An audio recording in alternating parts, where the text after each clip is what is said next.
Bonifacio ay ipinanganak noong ika-30 ng Nobyembre 1863. Sina Santiago Bonifacio at Catalina de Castro ang kanyang mga magulang. Namatay ang kanyang mga magulang dahil sa sakit.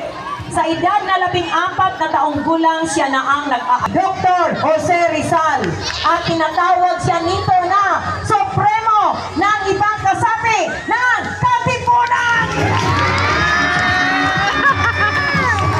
Nagkaroon ng hindi pagkaganawaan sina Andres Bonifacio at Emilio Aguinaldo tungkol sa pamumuno.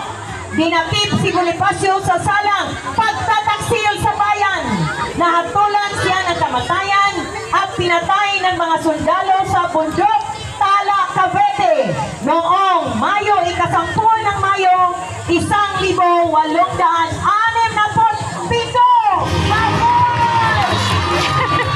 Mabuhay si Andres Bonifacio! Mabuhay! Okay. Maraming salamat, Andres Bonifacio. Ngayon, punta na naman tayo sa ika-3 baitang na kumakatawan sa ating bayanan ni si Apolinario Mabini. Si Apolinario Mabini ay isang dakilang lumpo. Ngunit, maski sa kanyang kalagayan ay malaki ang kanyang naiambag sa pagkamit ng kalayaan sa Pilipinas. Kahit may kapansanan, maaari ka ring maging bayani ng bayan. Ito ay isang katotohanan na ganap sa buhay ng isang paralitiko sa katauhan ni Apolinario Mabini. Si Apolinario ay pinanganak sa Tanawan, Batangas noong ika-23 ng Hulyo, 1864. Kasabi Nario Mabini!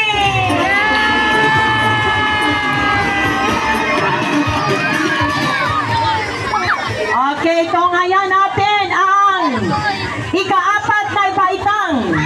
Ang bayani na kanilang ikinakatawan ay si Gabriela Silang.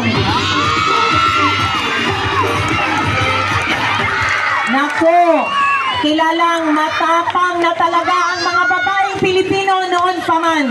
Si Maria Josefa Gabriela Silang ay ipinanganak sa Santa Ilocosur noong ika-19 ng Marso 1731. Magsasaka at taga Ilocosur ang kanyang ama at isang may bahay na taga Abra ang kanyang ina. Dahil namatay ang kanyang mga magulang, inampon siya ni Padre Tomas Milan. 20 anyos siya nang sa pilitang Diego Silang! Ang pinakamamahal ni Gabriela Silang. Pinamunuan ni Gabriela ang pagsalakay sa mga Kastila noong Setyembre, ika-10 ng Setyembre, 1763 upang mabawi ang Bigan. Dito ay natagurian siyang Generala, isang babaeng general. Nagtago si Gabriela, ngunit natuntun pa rin siya ng mga Espanyol sa pamumuno ni Don Manuel de Arza. Hinarap ni Gabriela ang kamatayan noong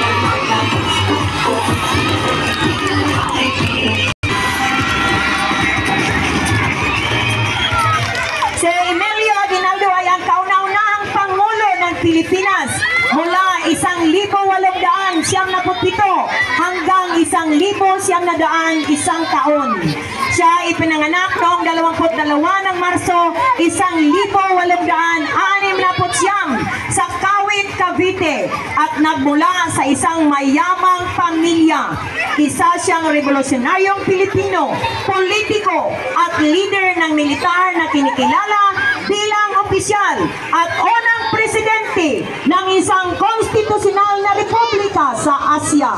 Pinamunuan niya ang revolusyon laban sa Espanya at idineklara ang kalayaan ng Pilipinas ni Emilio Aguinaldo noong Hunyo ika-12, 1878.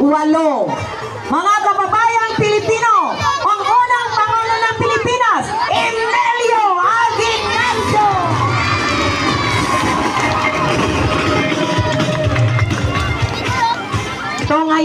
natin ngayon ang ika-6 na baitang na kumatakatawan sa ating bayani na si Gregorio Del Pilar.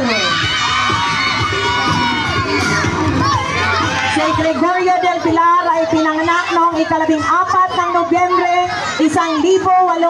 Ang mistisong Espanyol na si Manuel Luis Quezon ay ipinanganak noong ika-19 ng Agosto 1877 sa Baler, Tayabas. Kina Lucio Quezon, isang guro mula sa Paco, Manila, na isa ring retiradong sarhento. Quezon, ama ng wikang pambansa.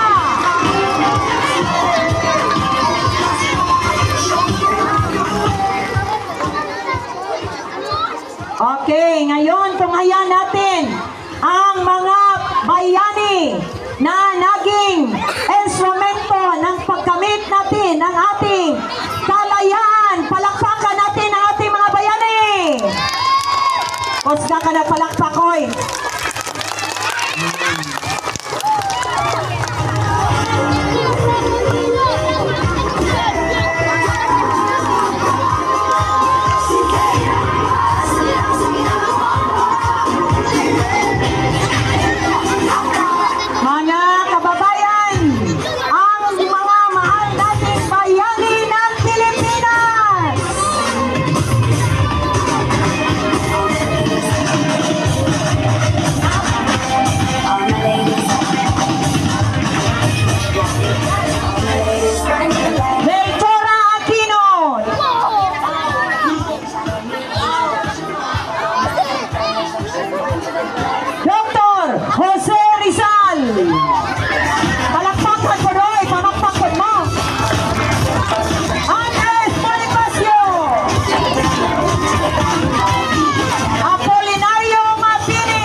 Sana'y nasiyahan kayo na matunghayan ang ating mga bayani ng ating bansa.